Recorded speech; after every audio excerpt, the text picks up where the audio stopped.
Hi, welcome to the Hearing Series. I'm your host, Jessica Laurie, and here I'll be shining a light on hearing, language, and the joy of human connection. Today is a special episode because I recently learned how to sculpt ears. It's pretty exciting. I am thrilled on how it turned out. My friend Alana, who is an osteopath as well as a artist and sculptor, invited me to this learning session. So together we learned how to do this. Uh, One of the things that I noticed that happened in the drawing process is that certain parts of my ear sculpture cracked. So today, with you, I am going to be applying some gold to the cracks, and I wanted to share this with you. So let's dive in. All right, here we have the ear. Let me just so you can see kind of a side profile view. It's got some weight to it. It is kind of heavy. If I move it up close, you can see where it's cracked on this outer pin, the pinna part. Even in here, let me move it. I've got some cracks just under the earlobe. Yeah, so you can see it here. Not too many on this side part, a little bit over here, of course, onto the ear, just below the earlobe. I used air clay for this. My friend Alana used proper, more technical clay. Just recently we did the sculpting of the eyes, so this is more regular clay. It's got a bit more weight to it, but even then on the regular clay, I am getting some cracking in the drying process. I don't have a kiln, so the air clay is a better option for me. But yeah, so please don't hate me if I pronounce this wrong. Kintsugi. It is the Japanese art of applying gold to cracks.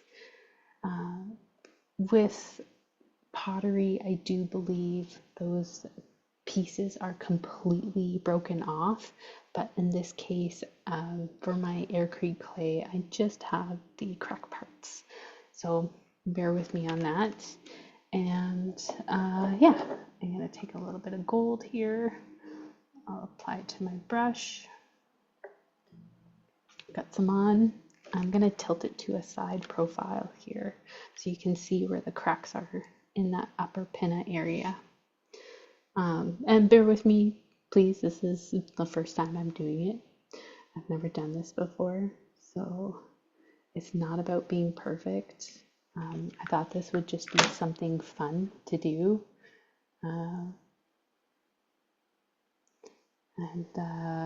You know, I also wanted to talk a little bit about while I'm on summer break, and I hope you're enjoying your summer breaks too, to all those students out there. One of the things as a teacher of the deaf and hard of hearing, I have worked with some students who have atresia, and that's when this outer part of the ear has completely been malformed. I've had a few students one student in particular, her atresia, she ended up getting a prosthetic ear, which was so cool. Just amazing plastic surgeons at the Stollery Hospital who were able to match her skin tone and, of course, the skin grafting, and develop a prosthetic ear for her. That was absolutely next level, and a huge boost to her confidence. She used to wear a headband all the time to cover her ears, and it was just the one side that had the atresia. It was great to see her flourish just more of her personality shine through. I also had a student get their ears pinned in this back part of the ear. They underwent surgery to have it pinned there. So it'll be interesting to see that student in September and talk to them a bit about it. Leading up to their surgery, the student has glasses. So we talked about, okay, well, we didn't know how long their healing process would be, but we both agreed that wearing glasses was going to be a no-go, and that would be putting pressure on her surgery site at the back of the ear here. So I'm looking forward to seeing her in September and seeing just like whether or not if she's got any scarring, how the surgery site has healed, and if it's impacted her confidence at all. That particular student also has cochlear implants and is a strong signer.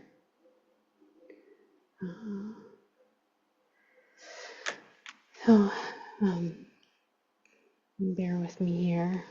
I have no idea if I'm doing this correctly. I'm just kind of having some fun with the this art, and thank you for being with me along the way.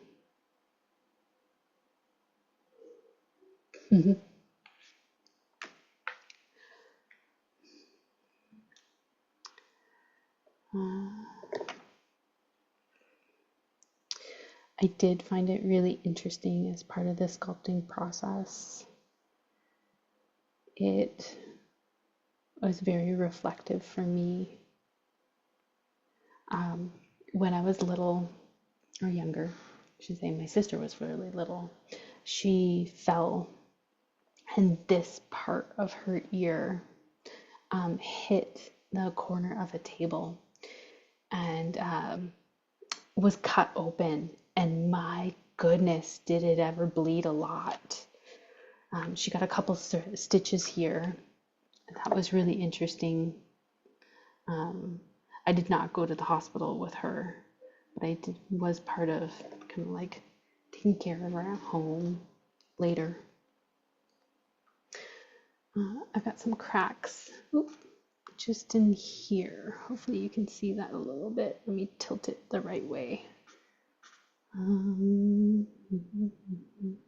I always find it interesting too with the different ear piercings that individuals will get. I've got a crack, just in that kind of small part here, which would technically connect into the ear canal. Just add a bit of gold there. Get some more gold on my brush. Where else? Ooh, I've got a crack right in here. Now, let me see. Oh, got a bit, oops, oh, bananas. Well, that's true for Emily. Where's she at?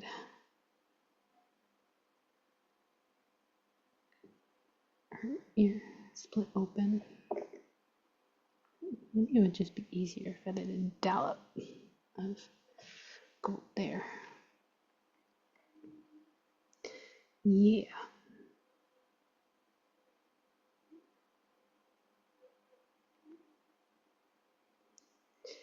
Nobody really talks too much about all these little nooks and crannies in the ear.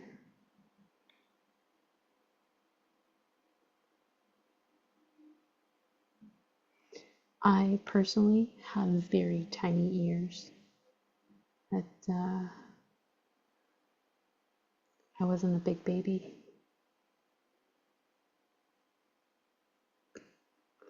There we go. That's looking a little bit better. So it's kind of hard to see, but I do have some cracks in the earlobe part, or well, just under the earlobe.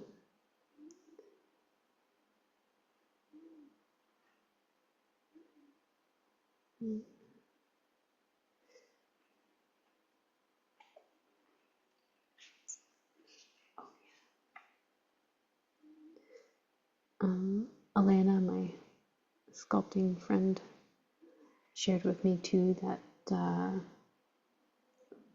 for air drying clay,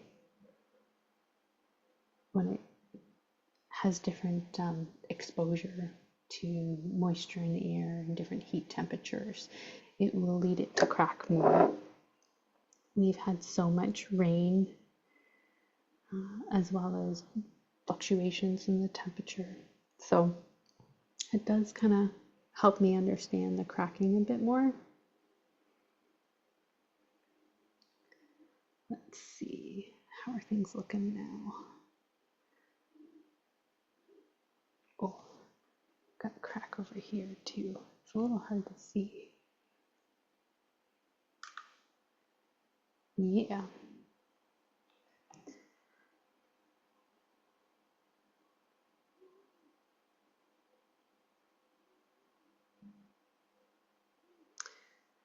In my York University Teacher of the Deaf and Hard of Hearing program, we talked a lot about atresia